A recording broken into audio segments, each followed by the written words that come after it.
নমস্কার, ইউটিউবের পরিবারে সবাইকে স্বাগত জানাই। চলে এসেছি আজ একটি পার্মানেন্ট সেন্ট্রাল গভর্নমেন্টের জবের আপডেট নিয়ে। গ্রুপ বি, গ্রুপ সি বেশ কিছু পোস্ট রয়েছে, নার্সিং অফিসার সহ আরও বিভিন্ন পোস্ট রয়েছে। নার্সিং অফিসার পোস্টের ক্ষেত্রে জিএনএম বিএসসি বা পোস্ট বেসি বিএসসি নার্সিং কমপ্লিট করার পরে মেল ফিমেল বোথ ক্যান্ডিডেট আপনারা এই permanent central government nursing officer জবের জন্য অ্যাপ্লাই করতে পারবেন।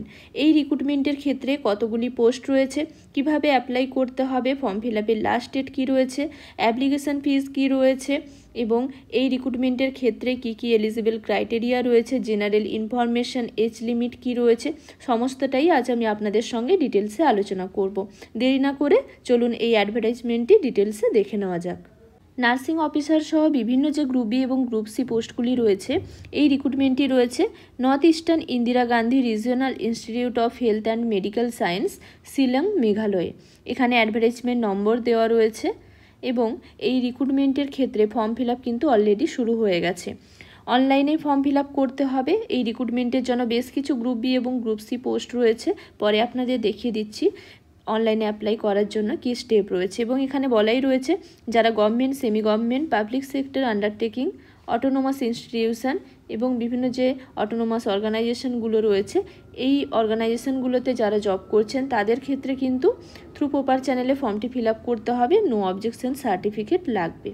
এবং এই রিক্রুটমেন্টের জন্য অনলাইনে ফর্ম ফিল আপ করতে হবে। ফর্ম ফিল আপ হয়ে যাওয়ার পরে একটা শর্ট লিস্ট প্রিপেয়ার হবে, তারপরে রিটেন টেস্ট বা অনলাইনে এক্সাম হবে।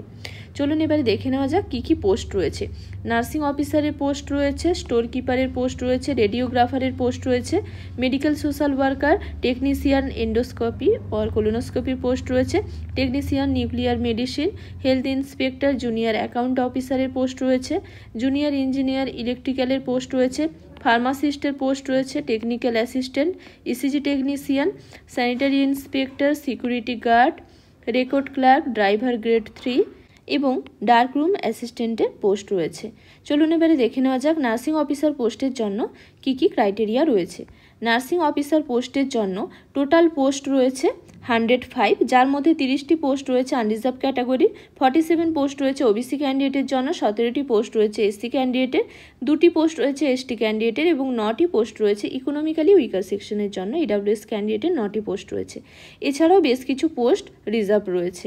এই রিক্রুটমেন্টের ক্ষেত্রে নার্সিং অফিসার পোস্টের জন্য স্যালারি রয়েছে লেভেল 7, অর্থাৎ মান্থলি স্যালারি প্রায় 80,000 প্লাস। এডুকেশনাল কোয়ালিফিকেশান এবং এক্সপিরিয়েন্স হিসেবে ইন্ডিয়ান নার্সিং কাউন্সিল বা ইন্ডিয়ার যে কোনো স্টেট নার্সিং কাউন্সিল রেকগনাইজড কোনো ইনস্টিটিউশন বা ইউনিভার্সিটি থেকে বিএসসি নার্সিং বা পোস্ট বেসি বিএসসি নার্সিং কমপ্লিট করার পরে এই নার্সিং অফিসার পোস্টের জন্য অ্যাপ্লাই করা যাবে। এক্ষেত্রে কিন্তু কোনো রকম এক্সপিরিয়েন্স লাগছে না, শুধুমাত্র রেজিস্ট্রেশন সার্টিফিকেট থাকলেই হবে। ইন্ডিয়ান নার্সিং কাউন্সিল বা ইন্ডিয়ার যে কোনো স্টেট নার্সিং কাউন্সিলের রেজিস্ট্রেশন সার্টিফিকেট থাকলেই এই নার্সিং অফিসার পোস্টের জন্য অ্যাপ্লাই করা যাবে। বিএসসি বা পোস্ট বেসি বিএসসি নার্সিং ক্যান্ডিডেটদের ক্ষেত্রে কোনো রকম এক্সপিরিয়েন্স লাগছে না এবং এই রিক্রুটমেন্টের ক্ষেত্রে শুধুমাত্র ইন্ডিয়ান সিটিজেনরাই অ্যাপ্লাই করতে পারবে। এবার চলে আসি জিএনএম এর ক্ষেত্রে। জিএনএম কোর্স করা থাকলে সেক্ষেত্রে কিন্তু এক্সপিরিয়েন্স লাগবে। ইন্ডিয়ান নার্সিং কাউন্সিল বা ইন্ডিয়ার যে কোনো স্টেট নার্সিং কাউন্সিল রেকগনাইজড কোনো ইনস্টিটিউট বা বোর্ড বা কোনো কাউন্সিল থেকে জিএনএম কমপ্লিট করার পরে মিনিমাম 50 বেডেড হসপিটালের ওপর কিন্তু 2 বছরের 2 ইয়ার্সের এক্সপিরিয়েন্স লাগবে। এবং এই এক্সপিরিয়েন্সটা কখন থেকে কাউন্ট হবে সেটাও বলা রয়েছে, after acquiring the educational qualification, অর্থাৎ কোর্স কমপ্লিটের পর থেকে এক্সপিরিয়েন্স কাউন্ট হবে। এবং এক্ষেত্রে আর যেটা লাগবে সেটা হলো ইন্ডিয়ান নার্সিং কাউন্সিল বা ইন্ডিয়া যে কোনো স্টেট নার্সিং কাউন্সিলের রেজিস্ট্রেশন সার্টিফিকেট থাকা চাই। বিএসসি বা পোস্ট বেসি বিএসসি নার্সিং ক্যান্ডিডেটদের ক্ষেত্রে কোনো রকম এক্সপিরিয়েন্স লাগছে না, শুধুমাত্র রেজিস্ট্রেশন সার্টিফিকেট থাকলে অ্যাপ্লাই করা যাবে।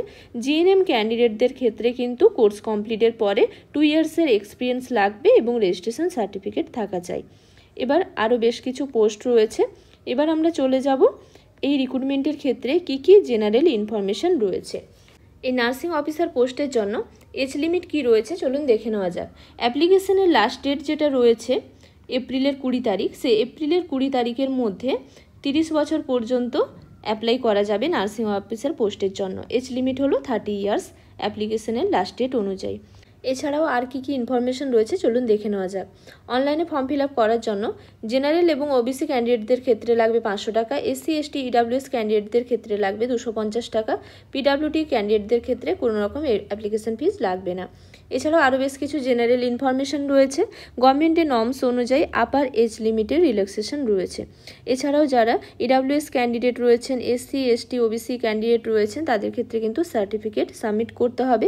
ইডাব্লিউএস ক্যান্ডিডেটদের ক্ষেত্রে ইনকাম এবং অ্যাসেট সার্টিফিকেট, ওবিসি ক্যান্ডিডেটদের ক্ষেত্রে নন ক্রিমি লেয়ার বা এনসিএল সার্টিফিকেট সাবমিট করতে হবে। এবং যারা government, semi government, public sector undertaking, autonomous অর্গানাইজেশনে জব করছেন, তাদের ক্ষেত্রে কিন্তু এনওসি সাবমিট করতে হবে।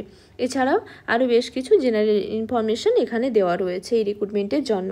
তবে এই রিক্রুটমেন্টের ক্ষেত্রে অনলাইনে এক্সাম হবে এবং সেটা পরে অফিসিয়াল ওয়েবসাইটে পাবলিশ হয়ে যাবে একটা শর্টলিস্ট প্রিপেয়ারের পরে। এখন অনলাইনে ফর্ম ফিল আপ করতে হবে।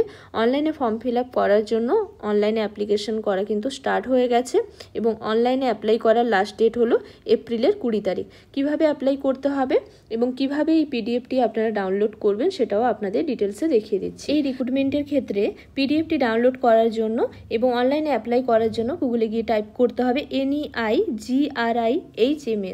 নেক্সট অফিসিয়াল ওয়েবসাইটে যেতে হবে।